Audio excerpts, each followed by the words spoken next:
So it's whatever, Tuesday morning, so that makes it June 7th. June 7th. And it's 1 o'clock. Well, it's 1:30 now. I got a phone call at 1 o'clock saying that that fatigue crack on the mulch finisher has been welded and fixed.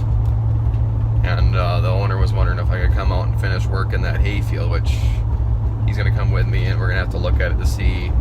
I just not in the business to bust equipment up, so we're going to have to see if there's a better option for working that up. Really, we should have ripped it, but it's a lot of messing around to hook up for ripper for 8 acres. Probably should have either got ripped under. That hay farmer should have decided he wanted us to work it last fall, or he should have just ran it in hay all year, because busting out new ground in the spring is bad news. So we're gonna hash that out and see what we think we should do with that. I'm probably gonna go over it just twice, really lightly, like barely setting it in, just to kind of slit some, I don't know, slices through the sod, and it's gonna be a rough crop, but it's what happens. And then I got like 12 acres of untouched soybean stubble, so that'll go quick. And then I got to be at work by 5, so I will. It's gonna be a push, but he needs help, and usually it's 1:35 right now, and usually I try to start getting ready 45 minutes before my shift, so I gotta be home by 4:15. So here we go. Just a woke sleeping beauty here. This guy does good work. We've had him do work for us before. He beefed it up. Is that a solid piece? Oh no, it's just a little thing there, yeah. Not little, but that'll really help. There's just so much stress where it folds. All the weight, all the way out there, right here, when it folds up. It's a fatigue crack, people. I'm sure somebody's gonna be like, you're busting it up. I mean, this is bad on it. It's rough ground, hay ground, but I'm going slow. And I do think there's evidence of it in the other field we were in, the normal field that was already worked, and we worked a second time. There was evidence that it was already broke over there. I caught it soon enough though where it didn't damage anything else. So that's just kind of you have to be able to pay attention to your equipment when you notice things like that, so you wouldn't have noticed it and kept going and going and going, because it was still kind of working. You can see behind us. The guy would have just kept going and it really would have done some damage, so I'm glad I caught it when I did.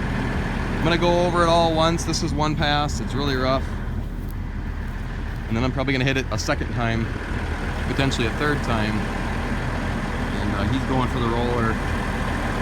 It's gonna be extremely rough. This first year we'll have to come through here when we're close by with the ripper and finish it off. Here we go. But I should mention too, I slept like 11 hours last night. Boy, I was tired. I finally caught up in my sleep. Too many working the overnights, and then I came back and slept 3 hours and came out here for 13 hours yesterday. So I was pretty well tired. I'm going real slow here, like yesterday, B1. Well, I'm going actually slower now because I'm on the second pass over. B1 at 2.7 miles an hour. Kind of hitting it at different angles. Probably going to go over it about, this is second time over, like I just said. Three times for sure, probably. Maybe a fourth time, we'll see. He's going to come with the roller, and then it's going to be ugly, but the roller will flatten it down a little bit. Maybe he'll roll it twice, and then I'm blowing out of this popsicle stand, and if I got enough time, I'm going to go do that 12-acre bean piece. And if I don't have enough time, I'm going to go park it back at the main farm by my truck and leave, and there's a guy coming out this evening. He can go work that 12 acres of bean stubble. They'll finish planting. He's spraying today. He's already got that 70 acres planted, so he's planted up to where we're at right now. But that guy was quick to come out and weld, even though he's got a full-time job, so that was much appreciated. I don't know if he wants an advertisement or not for you guys that are in the area, but I know he works a full-time job, but his last name is Kline. I think he goes with Kline Welding or something. Kline, K-L-I-N-E, Kline. He's good, so. Gosh, dang it. The other reason I hate new brake. Look, a fence post. Looks like it snapped off somewhere. So that's wonderful. Great. Sounds like a flat tire waiting to happen.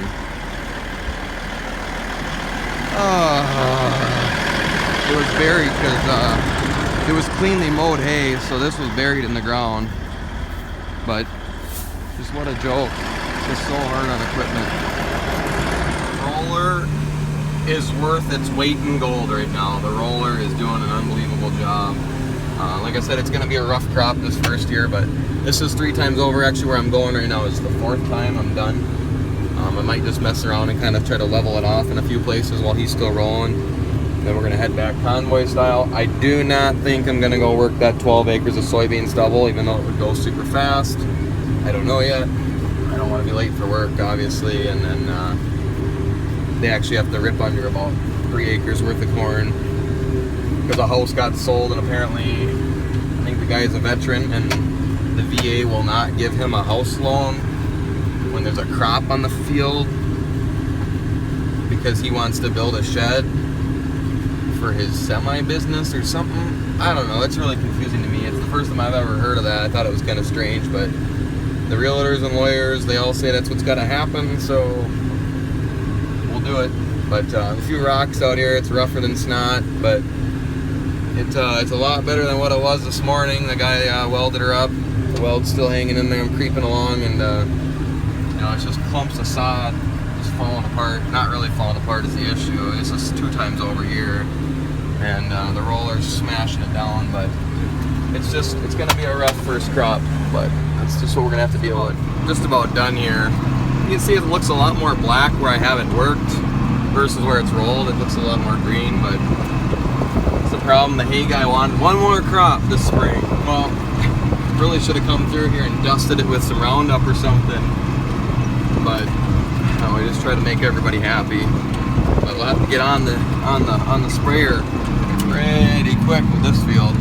It ain't gonna take long for the weeds and the grass one to grow right back. But boy, it's pretty darn flat. I hope the drill does an okay job. I'm not expecting it to do good or well, but I hope it does okay getting the beans in here. But the driveway is really tight to this field. It's only like 7 acres. It's really tight. It took a lot of, you know, tree branches in the mulch finisher. I didn't break any off, but it was tight squeezing in here. But we run like 30 acres right there on the other side of that fence line, so see if we can talk to the landlords, and we're going to take down a, I don't know, 50 chunk foot of fence. We can sneak through with the mulch finisher down in the spring and get through here no problem with the 25-foot bean head and get all that stuff figured out here. So I just got a little triangle, not even 100 feet long right here, and I'm done. So I'm heading out. Field work, they're going to finish tonight. So I'm going to work at 5. I got to work overnights the next night. So my field work is done for the year, or for the spring. We do have a tile line that's busted down in Otana.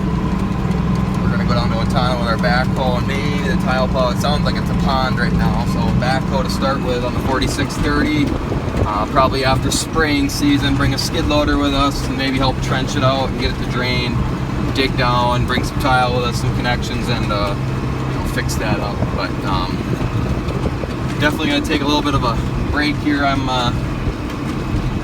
not much going this summer besides work, and you know, we might try to do something because now we're down a grain cart trap here. I don't think he's going to put any money. I hope he doesn't put any money in that 8430. Told him he should buy a PTO, find a PTO for that 8870. It sits higher, better lights, it's heavier, more horsepower. It's probably more in the ballpark of what's supposed to be on a 970 bushel grain cart. You know, 1,000 bushel grain cart. You're probably supposed to have somewhere some 300 horse on there. Actually, I know you're supposed to have more like that. And with all the hills and mud we fight, we need a bigger tractor on that. So I hope he does something like that. Well, maybe we're gonna possibly install it ourselves. Otherwise, he did get a bid from John Deere just to see, and I think it was like $10,000 to $12,000 for them to do it, which is, you know, it's extreme, but I don't know. We'll see what he does. Maybe he won't do it. Maybe he'll surprise me with something else. We'll see. But it's his money, and we'll see what he does. But thanks for watching, everybody.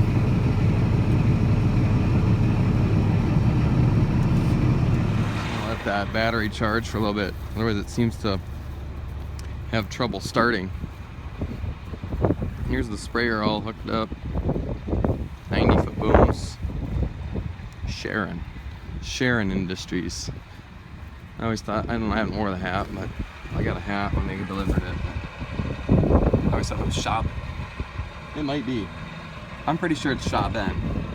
See the B? Looks kind of goofy. I'm pretty sure it's Shaw Ben. Shaw Ben Industries. Yeah, Shaw Ben. Anyways, check the beans. I don't know. I can see them from here. Maybe you guys can't. The field that we worked under, those beans we worked under yesterday, that's only the I mean, a lot of ground's kind of out here, but that ground's so sticky and wet and heavy that it made that crust, where I don't think any of the other fields of beans, he went around and scouted them, I don't think any of the rest of them are like that. So yeah, they're coming right along. This was planted, day is it today, Wednesday? This was planted like a week ago? Exactly a week ago, I think. So they're coming, calling for rain in the forecast on the weekend, but then they canceled it, and then they said it's coming, but who knows, right? Who knows? So I'm done. I'm going to work for the night.